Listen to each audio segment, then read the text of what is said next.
नमस्कार। आकाशवाणी से दोपहर समाचार के साथ मैं लवलीन निगम।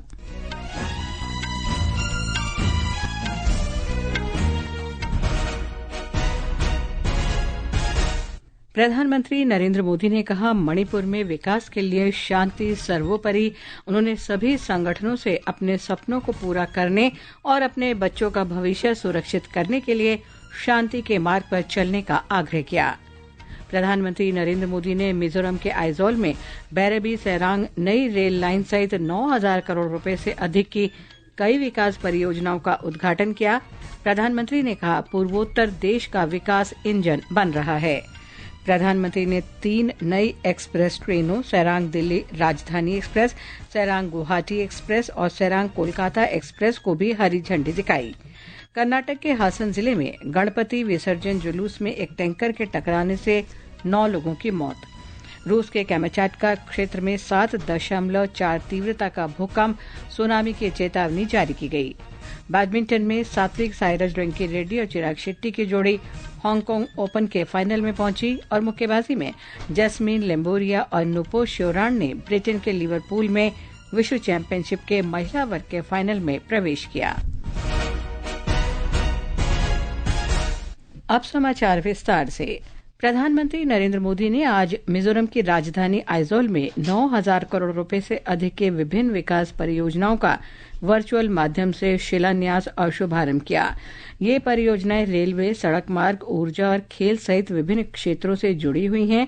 श्री मोदी ने 8,000 करोड़ रुपए से अधिक की लागत वाली बैरबी सैरांग नई रेल लाइन का उद्घाटन किया, जो पहली बार मिजोरम की राजधानी को भारतीय रेल नेटवर्क से जोड़ रही है। ब्यौरा हमारे संवाददाता से। 51 किलोमीटर से अधिक लंबी बैराबी सैरांग रेलवे लाइन के उद्घाटन के साथ मिजोरम की राजधानी आइजोल पहली बार भारतीय रेलवे नेटवर्क से जुड़ गई है। मिजोरम और देश के बाकी हिस्सों के बीच सीधा रेल संपर्क इस क्षेत्र के लोगों को सुरक्षित, कुशल और किफायती यात्रा प्रदान करेगा। इसके अलावा यह खाद्यान्न, उर्वरक और अन्य आवश्यक वस्तुओं की समय पर और विश्वसनीय आपूर्ति भी सुनिश्चित करेगा। इस रेल लाइन की शुरुआत होने से गुवाहाटी, अगरतला और ईटानगर के बाद भारतीय रेलवे नेटवर्क से जुड़ने वाला आइजोल चौथा पूर्वोत्तर राजधानी शहर बन गया है। इससे व्यापार, पर्यटन और आर्थिक विकास के नए रास्ते खुलेंगे। रेल संपर्क और ट्रेन सेवाएं पूर्वोत्तर क्षेत्र में बुनियादी ढांचे को बढ़ावा देने की नरेंद्र मोदी सरकार की प्रतिबद्धता को दर्शाती है। आइजोल से आनंद कुमार की रिपोर्ट के साथ दीपेंद्र कुमार, आकाशवाणी समाचार। इस अवसर पर श्री मोदी ने कहा कि आज का दिन देश और विशेष रूप से मिजोरम के लोगों के लिए ऐतिहासिक दिन है। उन्होंने कहा कि अब मिजोरम के किसान तथा कारोबारी देश भर के अधिकतम बाजारों तक पहुंचेंगे और इन विकास योजनाओं से रोजगार के अवसर भी सृजित होंगे। This is not just a railway connection, but it is a lifeline of transformation. It will revolutionize the lives and livelihoods of the people of Mizoram. Farmers and businesses of Mizoram can reach more markets across the nation. प्रधानमंत्री ने कहा कि पूर्वोत्तर देश का विकास engine बन रहा है। उन्होंने कहा कि सरकार की एक्ट ईस्ट नीति और पूर्वोत्तर आर्थिक गलियारे में मिजोरम की प्रमुख भूमिका है। Mizoram has a major role in both our Act East policy and the emerging Northeast Economic Corridor. With the Kaladan multi-modal transit transport project and Serang Humang Buchehua rail line, Mizoram will also get connected to the Bay of Bengal through Southeast Asia. Shri Modi ने कहा कि अगली पीढ़ी के GST सुधार हाल ही में लागू किए गए हैं और इससे उत्पादों पर लगने वाले कर कम होंगे, जिससे परिवारों का जीवन आसान होगा। प्रधानमंत्री नरेंद्र मोदी ने आज 3 नई एक्सप्रेस रेलगाड़ियों को हरी झंडी दिखाई, जिनमें सैरांग दिल्ली राजधानी एक्सप्रेस, सैरांग गुवाहाटी एक्सप्रेस और सैरांग कोलकाता एक्सप्रेस शामिल हैं। प्रधानमंत्री नरेंद्र मोदी ने मणिपुर के सभी संगठनों से अपने सपनों को साकार करने और बच्चों का भविष्य सुरक्षित करने के लिए शांति के पथ पर चलने का आग्रह किया।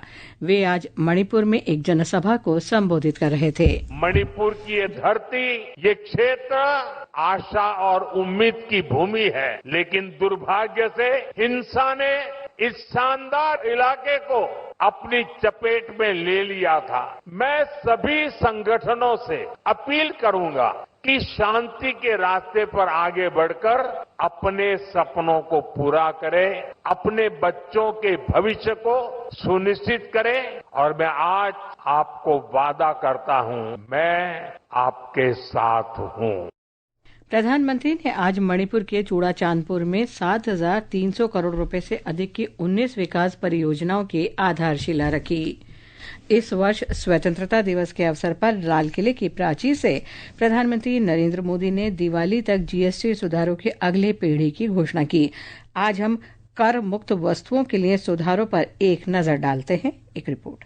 अगली पीढ़ी के जीएसटी सुधारों के तहत सरकार ने कई आवश्यक वस्तुओं को जीएसटी से मुक्त कर दिया है। नए ढांचे के तहत सब्जियां, फल, मेवे और जूस जैसी वस्तुओं पर जीएसटी की दर 12% से घटाकर 5% कर दी गई है। वहीं नमकीन, भुजिया और मिक्सचर पर भी 12% की जीएसटी की दर से घटाकर 5% कर दी गई है। इसके अलावा कैंडी, टॉफी, जेली जैसी वस्तुओं पर भी जीएसटी की दर 18% से घटाकर 5% कर दी गई है। एक किराना दुकानदार सुरेश ने बताया कि सरकार ने आगामी त्योहारी सीजन से पहले लोगों को बड़ी राहत दी है। पहले 18% जीएसटी था, सो उसको आज 12% कर दिए। 5% था, सो जीएसटी उसको 0 कर दिए। आज तेल, साबुन, पेस्ट, घी, तेल सभी को 5% कर दिया। ये सेंट्रल गवर्नमेंट का बहुत बड़ा चमत्कार है। जीएसटी दरों में कटौती से दैनिक आवश्यक वस्तुओं की खुदरा कीमतें कम होंगी, जिससे इनकी खपत और मांग भी बढ़ेगी। इसके अलावा लगभग सभी खाद्य उत्पादों की कम कीमतों से जीवन यापन में भी आसानी होगी। देश भर के लोग जीएसटी में हुए इस बदलाव का स्वागत कर रहे हैं, क्योंकि जीएसटी में कमी से परिवारों पर आर्थिक दबाव कम होने की संभावना है। नई कर दरें इस महीने की 22 तारीख से लागू होंगी। नितिका गुप्ता, आकाशवाणी समाचार, नई दिल्ली। ये समाचार हमारी वेबसाइट www.newsonair.gov.in और हमारे न्यूज़ ऑन एआईआर ऐप पर भी उपलब्ध हैं। भारत ने 2027 में 5वें तटरक्षक वैश्विक शिखर सम्मेलन की मेजबानी का दावा हासिल कर लिया है। एक सोशल मीडिया पोस्ट में भारतीय तटरक्षक ने बताया कि इटली के रोम में आयोजित चौथे तटरक्षक वैश्विक शिखर सम्मेलन में इसकी घोषणा की गई।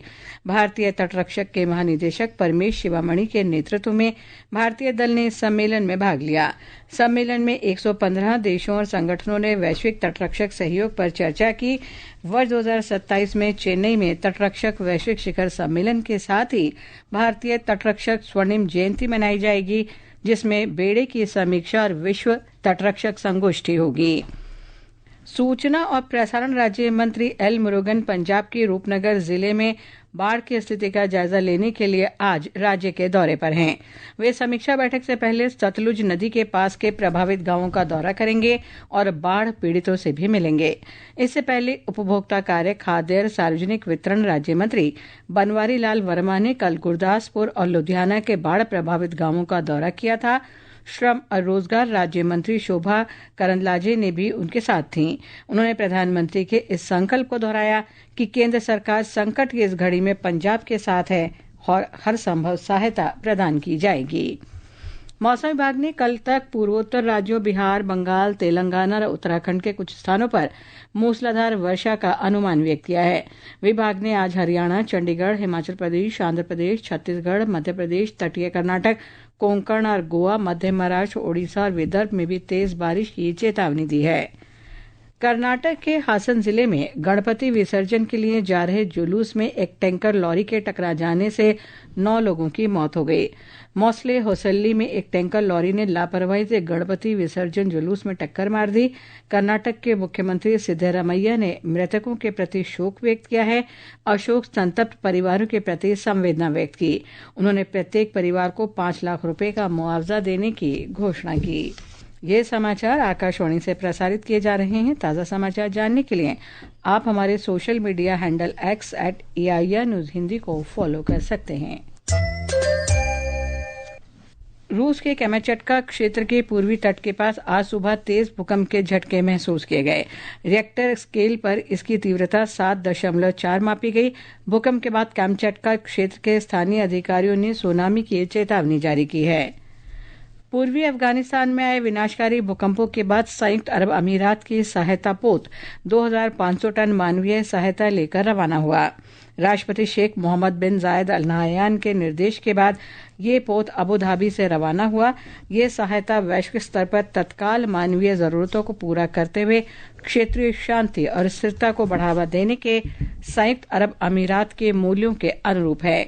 सहायता के इस खेप में 84 मीट्रिक टन आपातकालीन सहायता लेकर दुबई से काबुल के लिए रवाना हुआ। इसमें बोइंग 747 मालवाहक विमान भी शामिल है।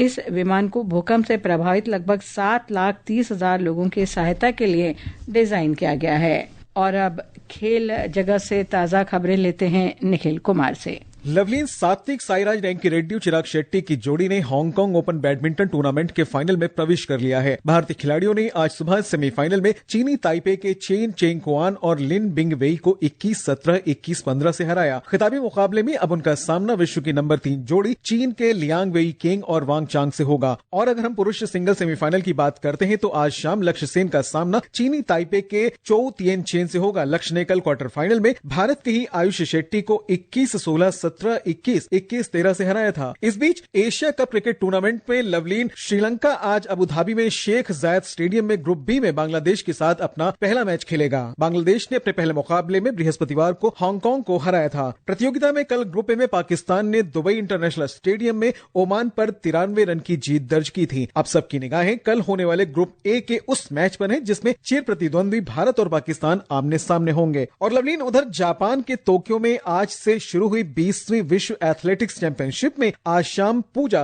1500 मीटर दौड़ में भाग लेंगे। 18 सितंबर तक चलने वाली इस प्रतियोगिता में 19 सदस्यीय भारतीय दल 15 स्पर्धाओं में भाग ले रहा है। 2 बार के ओलंपिक पदक विजेता नीरज भाला फेंक में पदक के बड़े दावेदार हैं। और चलते चलते ये बात भी हम अपने श्रोताओं को बता दें कि ब्रिटेन के लिवरपूल में जैस्मिन लांबोरिया और नूपुर शोरण विश्व मुक्केबाजी चैंपियनशिप के फाइनल में पहुंच गई हैं। धन्यवाद निखिल। खेल जगत की तमाम खबरों की जानकारी देने के लिए। युवा कार्य और खेल मंत्री मनसुख मांडविया ने कहा है कि विकसित भारत के युवा संवाद नेता युवा नेतृत्व वाले लोकतंत्र का एक सच्चा उदाहरण है जो दृष्टि को आवाज में और आवाज को प्रभाव में बदल देता है। नई दिल्ली में आयोजित विकसित भारत यंग लीडर्स डायलॉग 2026 में श्री मांडविया ने बताया कि आज से शुरू हो रही क्विज प्रतियोगिता अगले महीने की 15 तारीख को समाप्त होगी। उन्होंने कहा कि ये प्रतियोगिता माय भारत पोर्टल पर उपलब्ध है। केंद्रीय मंत्री ने कहा कि ये मंच विकसित भारत के दृष्टिकोण को पूरा करने में युवाओं की प्रतिभा और क्षमताओं के उपयोग के लिए तैयार किया गया है। नवीन और अक्षय ऊर्जा राज्य मंत्री श्रीपद येसो नायक ने कहा है कि भारत हरित हाइड्रोजन नवाचार के वैश्विक केंद्र के रूप में उभरने को तैयार है। नई दिल्ली में कल एक कार्यक्रम में उन्होंने कहा कि ग्रीन हाइड्रोजन ईंधन कई क्षेत्रों को कार्बन मुक्त करेगा और नए व्यापार क्षेत्र खोलेगा तथा एक स्वच्छ और सुरक्षित भविष्य का निर्माण करेगा। उन्होंने कहा कि भारत वर्ष 2070 तक नेट जीरो कार्बन उत्सर्जन प्राप्त करने की राह पर है। वाणिज्य और उद्योग मंत्री पीयूष गोयल ने कल नई दिल्ली में यूरोपीय संघ के प्रतिनिधि मंडल के अधिकारियों से मुलाकात की। ये मुलाकात व्यापार मुक्त व्यापार समझौते को शीघ्रता से संपन्न करने के प्रयासों के अंतर्गत हुई। श्री गोयल ने कहा कि दोनों पक्ष एक संतुलित और पारस्परिक रूप से लाभकारी समझौता करने के लिए प्रतिबद्ध हैं। और अंत में मुख्य समाचार एक बार फिर। प्रधानमंत्री नरेंद्र मोदी ने कहा मणिपुर में विकास के लिए शांति सर्वोपरि। उन्होंने सभी संगठनों से अपने सपनों को पूरा करने और अपने बच्चों का भविष्य सुरक्षित करने के लिए शांति के मार्ग पर चलने का आग्रह किया। प्रधानमंत्री नरेंद्र मोदी ने मिजोरम के आइजोल में बैरबी सरांग नई रेल लाइन सहित 9,000 करोड़ रुपए से अधिक की कई विकास परियोजनाओं का उद्घाटन किया। प्रधानमंत्री ने कहा पूर्वोत्तर देश का विकास इंजन बन रहा है। प्रधानमंत्री ने 3 नई एक्सप्रेस ट्रेनों सरांग दिल्ली राजधानी एक्सप्रेस, सरांग गुवाहाटी एक्सप्रेस और सरांग कोलकाता एक्सप्रेस को भी हरी झंडी दिखाई। कर्नाटक के हासन जिले में गणपति विसर्जन जुलूस में एक टैंकर के टकराने से 9 लोगों की मौत। रूस के कैमचटका क्षेत्र में 7.4 तीव्रता का भूकंप, सुनामी की चेतावनी जारी गई। और बैडमिंटन में सात्विक साईराज रैंकी रेड्डी और चिराग शेट्टी की जोड़ी हांगकांग ओपन के फाइनल में पहुंच गई है। इसके साथ ही दोपहर समाचार का ये अंक समाप्त हुआ।